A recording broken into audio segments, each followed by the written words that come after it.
Morning दोस्तों, life spot point channel पे आप सभी का स्वागत है। मैं डॉक्टर संदीप। जैसा कि दोस्तों इसके पहले मैंने आपको घरेलू हिंसा से स्त्रियों का संरक्षण अधिनियम 2015 से संबंधित क्वेश्चन पार्ट 1 में आपको 15 क्वेश्चन बताने का प्रयास किया था। अब दूसरे पार्ट में हम आपको लेकर हाजिर हुए हैं।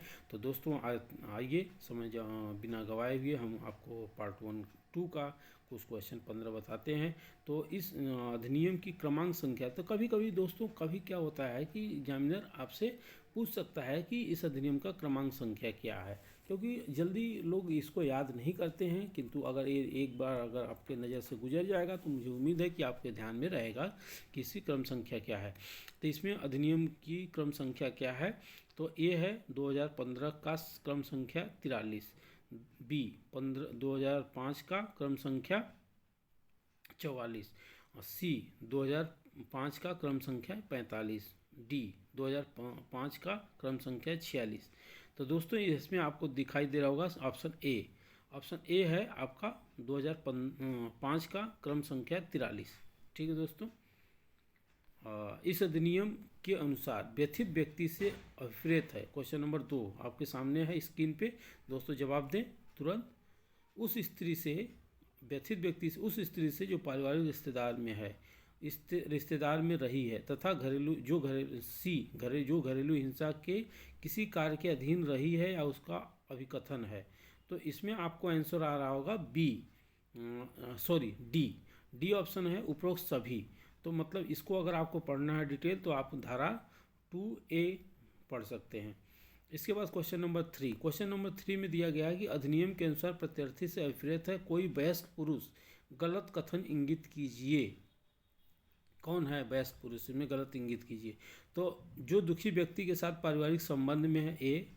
बी पारिवारिक संबंध में रहा है, सी जिसके विरुद्ध व्यथित व्यक्ति ने इस अधिनियम में अन्य विधि में अंतोष चाहा है, डी कोई गलत कथन नहीं है। तो इसका ऑप्शन सी है, जिसके विरुद्ध व्यथित व्यक्ति ने इस अधिनियम या अन्य विधि में अंतोष चाहा है, वो आंसर सही होगा। इसका आंसर है सी की धारा 2Q में इसके संदर्भ में आपको डिटेल मिल सकता है। दोस्तों आप पढ़ सकते हैं। इसके बाद आप आते हैं क्वेश्चन नंबर 4। क्वेश्चन नंबर 4 में आपको दिखाई दे रहा होगा स्क्रीन पे स्पष्ट रूप से, इस अधिनियम के प्रयोजन हेतु कोई आश्रय गृह किसकी अधिसूचना द्वारा आश्रय गृह के रूप में अधिसूचित किया जाएगा। तो यहाँ पे आपको ऑप्शन दे रहा है, ए केंद्रीय सरकार, बी राज्य सरकार, सी मजिस्ट्रेट, डी संरक्षण अधिकारी। तो इसका ऑप्शन होगा, सही आंसर होगा बी राज्य सरकार। Question number 5। क्वेश्चन नंबर 5 में आपको देखने को मिल रहा होगा कि मजिस्ट्रेट द्वारा घरेलू हिंसा से व्यथित व्यक्ति द्वारा अवगत व्ययों और सहन की गई हानियों को पूरा करने के लिए व्यथित व्यक्ति को संदाय करने हेतु प्रत्यर्थी को दिया गया आदेश कहलाता है। तो यहाँ पे आपको ऑप्शन में दे रहे हैं, इसका कमेंट करके बताएं दोस्तों सही आंसर। आपके पास समय है 5 सेकंड का। तो यहाँ पे देखिए, संरक्षण आदेश पर ए, दूसरा बी निवास आदेश, सी आर्थिक अंतोष का आदेश, डी चिकित्सा सुविधा का आदेश। तो आपको सही आंसर मैं बता रहा हूँ निवास आदेश, बी आपको आंसर मिल जाएगा 2C में। धारा 2C अगर आप इस अधिनियम का पढ़ेंगे तो वहाँ पे आपको स्पष्ट रूप से। तो इसलिए दोस्तों मैं बार बार आपसे कह रहा हूँ कि वीडियो अगर जब भी आप देखें तो एक बार आप अपने पास बेयर एक्ट को ज़रूर रख लें, जिससे कि आप वहाँ पे टिक कर दें तो उसको रिवीजन करने में आपको सुविधा होगी, इस वीडियो को देखने में भी सुविधा होगी आपको। तो दोस्तों अब आते हैं क्वेश्चन नंबर 6 पे। क्वेश्चन नंबर 6 में आपको दिखाई दे रहा है स्क्रीन पे, घरेलू हिंसा से महिलाओं का संरक्षण अधिनियम 2015 में कुल कितनी अनुसूचियाँ हैं। तो इसमें ए ऑप्शन है कोई नहीं, बी है 2, सी है 3, डी है 4। तो दोस्तों इसका सही ऑप्शन है ए। ये केवल क्वेश्चन घुमाने के लिए दिया गया है, क्योंकि जिनको नहीं पता है कि अनुसूचियाँ हैं कि नहीं है वो कंफ्यूज हो जाएगा, इसलिए एग्जामिनर ने आपको इस तरह से क्वेश्चन पूछ सकता है घुमाने के लिए।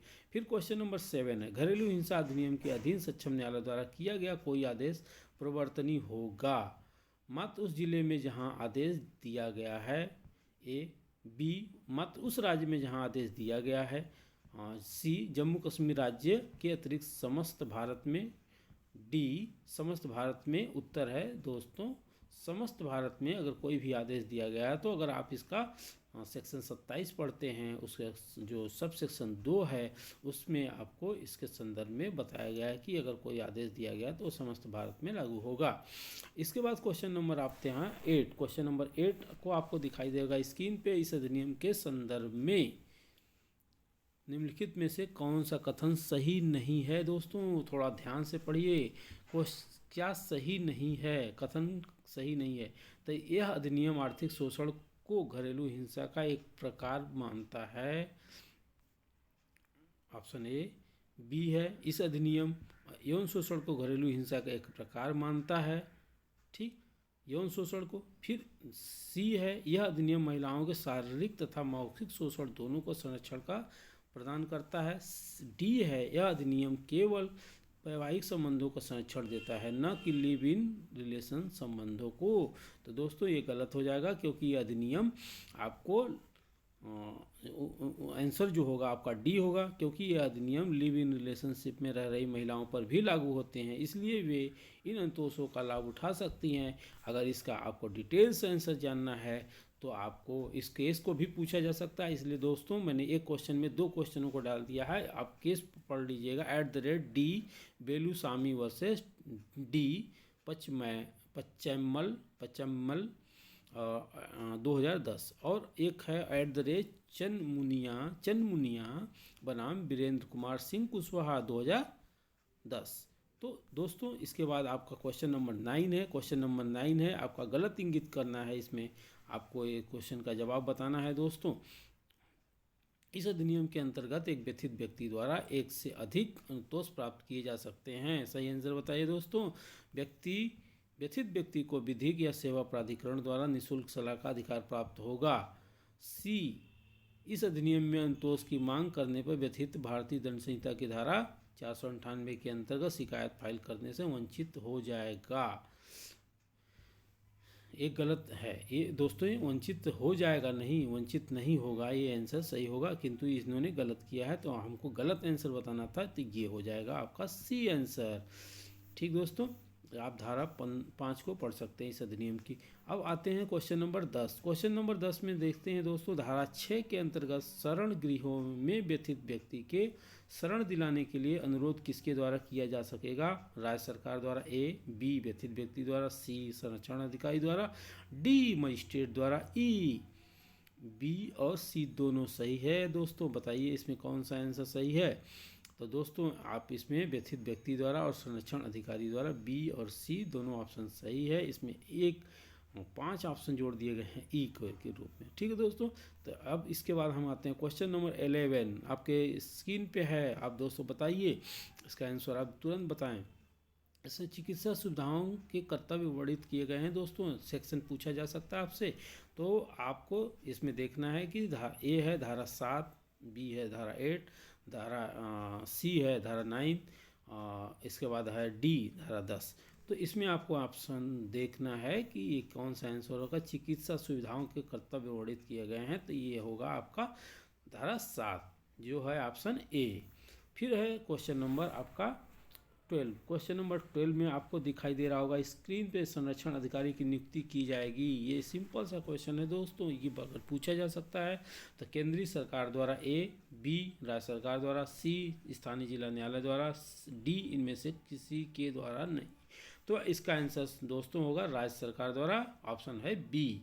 तो धारा 8 के अंतर्गत इसमें आप डिटेल पढ़ सकते हैं दोस्तों। इसके बाद हम आते हैं नेक्स्ट क्वेश्चन है क्वेश्चन नंबर 13। क्वेश्चन नंबर 13 में संरक्षण अधिकार किसके नियंत्रण और पर्यवेक्षण में अधीन होगा? संरक्षण जो अधिकारी होता है वो किसके पर्यवेक्षण में होगा?